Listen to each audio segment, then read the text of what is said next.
Did you know that in October 1871, 600 armed black men surrounded a plantation house in South Carolina? What if I told you that inside, 11 Ku Klux Klan members were paralyzed with fear, men who had once lynched freedmen for sport? Leading the charge was Jim Williams, a former slave turned captain. What happened in the next 60 seconds was so explosive, it vanished from history books for over 150 years. Because when those doors burst open, white America's beliefs about race, violence, and power collapsed. They didn't want you to know that black fighters didn't just resist the KKK, they crushed them. The year is 1865.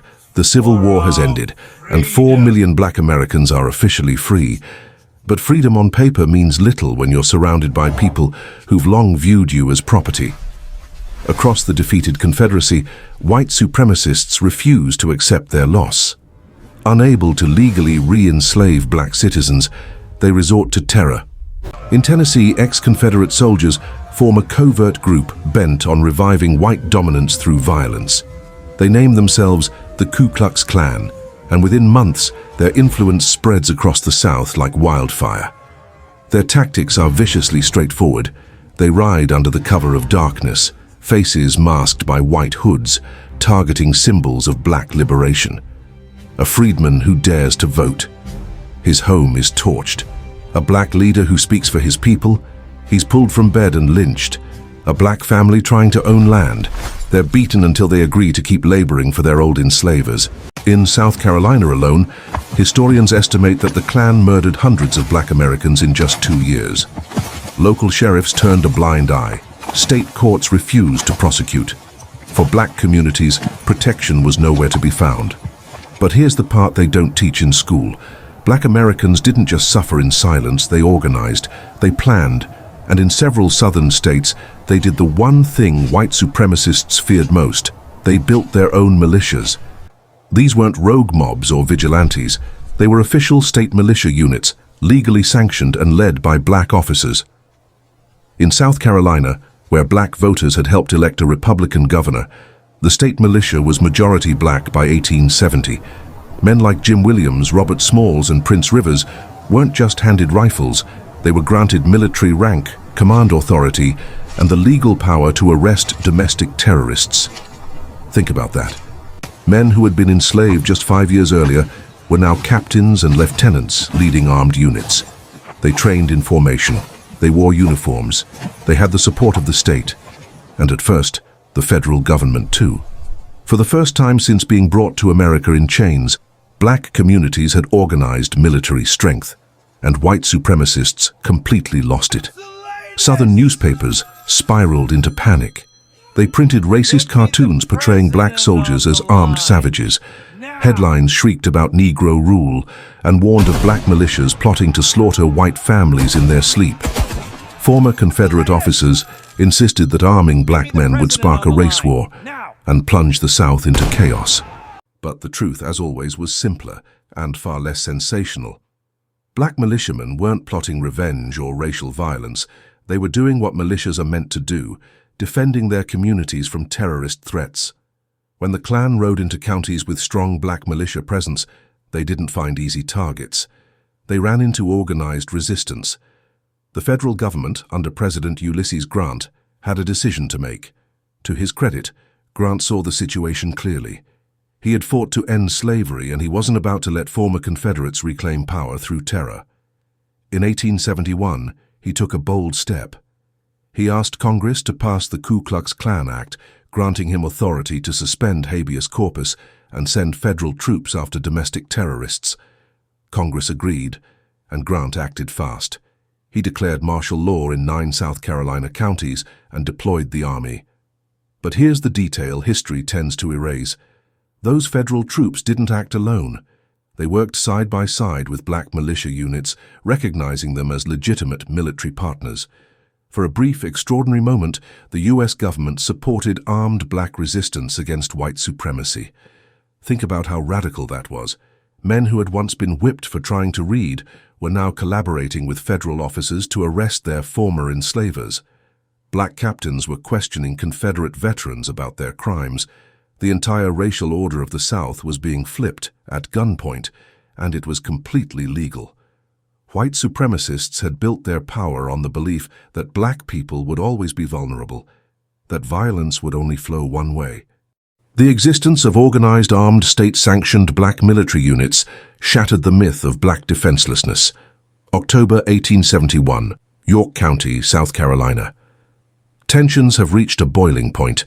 A black militiaman is lynched by the Klan, a brutal warning to others. Join the militia and die. Most white officials expect black communities to retreat, to decide that resistance is too dangerous. But Captain Jim Williams has reached his limit. He's watched his neighbors live in fear. He's seen children left without parents, women left without husbands. He's heard white authorities offer excuse after excuse for their inaction, and he's done waiting for permission to protect his people. Williams rallies his company, all 600 men, and they begin a night march that will become legend in black communities, even as it's erased from white historical memory. They move silently through the dark, with military precision. No torches, no voices, just boots crunching on dirt roads. Their target, the plantation of a known Klan leader, a man who proudly bragged about his role in multiple lynchings. When they arrive, Williams positions his men in a full perimeter around the house. There's no escape, no way out. Then they strike. The doors splinter under their assault. Klansmen who had spent years terrorizing unarmed families now stare down the barrels of rifles held by black soldiers, soldiers with full legal authority to be there. Williams and his men arrest 11 Klan members that night. They drag them out in their nightclothes, bind their hands, and march them into federal custody. Not a single shot is fired. The entire operation is carried out with the kind of discipline that would earn the respect of any seasoned military commander. And that's exactly what terrified white supremacists. This wasn't a mob, it was a disciplined army. News of Williams' raid spread rapidly through South Carolina's black communities. If it worked in York County, it could work anywhere. Within weeks, black militia captains across the state launched similar missions. In Union County, one black officer captured an entire Klan cell, 19 men taken in a coordinated midnight operation. In Spartanburg, Klan members fled to North Carolina before the militias could reach them. In counties where black militia units actively patrolled, Klan violence didn't just decline, it nearly disappeared. The numbers were staggering, a 90% drop in terrorist attacks wherever black soldiers operated. This wasn't coincidence. This is what happens when oppressed communities finally gain the means to defend themselves. Federal prosecutors moved swiftly to build on the momentum. By the end of 1871, over 600 Klan members had been arrested in South Carolina alone. Trials began in federal court, and for the first time, Klan members faced real consequences. Black militiamen took the witness stand, testifying against the very terrorists who had brutalized their neighborhoods. They named names, described crimes, and presented evidence that led to convictions. The Klan's myth of invincibility was shattered. Men who had once hidden behind hoods and shadows were now being exposed in courtrooms and sentenced to prison. The entire machinery of white supremacist terror was being dismantled, not by white saviors or northern philanthropy, but by black military organization and federal backing. It's working. Against all odds, against centuries of oppression, against a terrorist force that once seemed unstoppable, black militias are winning. The original Ku Klux Klan, founded by Confederate veterans in 1865, is crumbling in South Carolina. This should be remembered as one of the great victories in American history, a story of oppressed people using lawful means and disciplined military strategy to defeat their oppressors.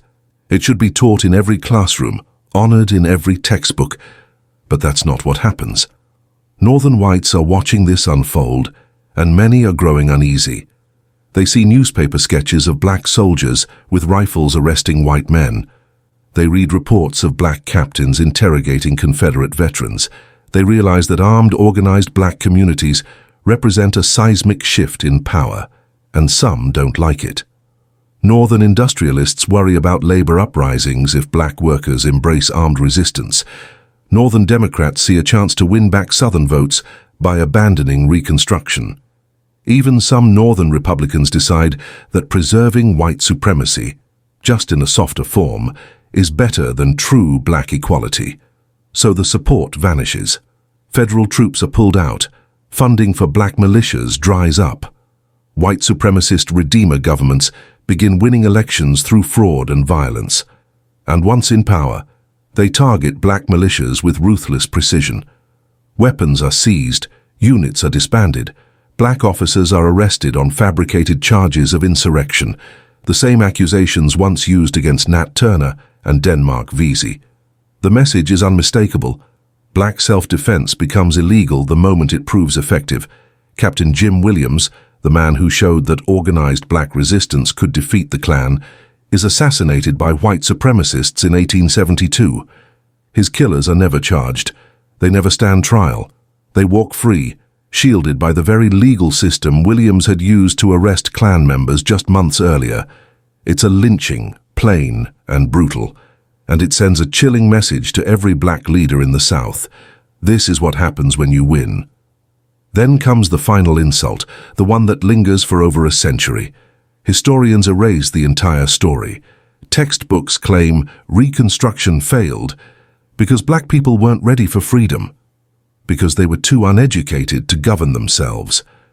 They claimed Reconstruction collapsed into chaos and corruption, conveniently ignoring that black militia units had actually restored order by defeating terrorists.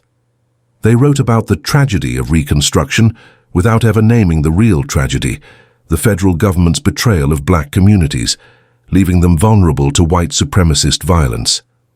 For a century, American children were taught that the Klan was unstoppable, that black people were powerless victims, that only white Northern charity could offer protection. It's a complete reversal of the truth. Here's what they never told you, the revelation that changes everything. The Ku Klux Klan didn't vanish because white Americans had a change of heart. The original Klan collapsed in 1871 and 1872 because black militias crushed them. They were defeated, militarily, by the very people they sought to terrorize. The Klan only re-emerged in 1915 because black communities had been systematically disarmed for 4 decades. Think about that timeline. The second Klan, the one that grew into a national force with millions of members, only thrived because white America spent decades making sure the events of 1871 in South Carolina could never happen again.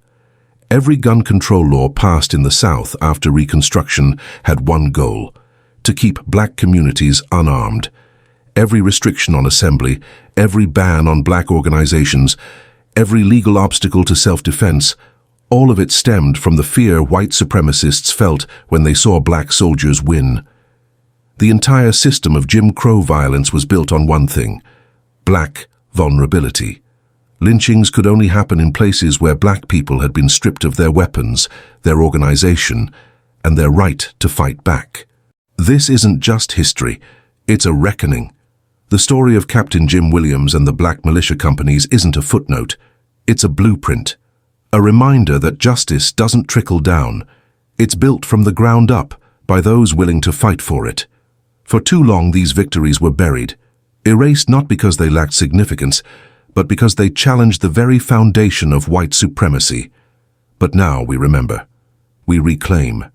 We restore what was stolen from the pages of history. At Forgotten Realms, we uncover the stories they tried to silence, the ones that prove resistance works, that show oppressed people weren't passive, they were powerful. If this story moved you, share it. Talk about it. Teach it. Because the truth doesn't just deserve to be known, it demands to be heard. Subscribe to Forgotten Realms for more untold chapters of history. Let's rewrite the narrative, one truth at a time.